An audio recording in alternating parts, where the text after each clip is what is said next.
Trakai Castle, located in Lithuania, is a magnificent historical attraction that attracts tourists from all over the world. Located on an island on Lake Galve, this medieval fortress offers breathtaking scenery and a glimpse into Lithuania's rich history.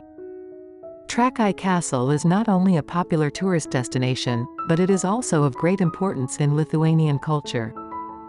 It served as the residence of the Lithuanian Grand Dukes and played a crucial role in the country's medieval history. There are various tourism options for travelers who wish to explore this charming castle. Visitors can take guided tours to learn about the castle's architecture and historical significance. The surrounding area offers scenic views, making it an ideal destination for photography enthusiasts.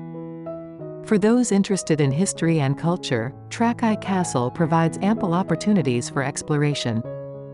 The castle hosts various exhibitions on Lithuania's heritage, including artifacts, artwork, and informative displays that shed light on its significance in different periods.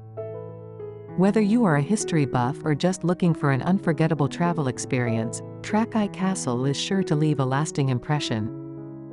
Its charm, beauty, and cultural significance make it an ideal destination for those who want to immerse themselves in Lithuania's rich heritage.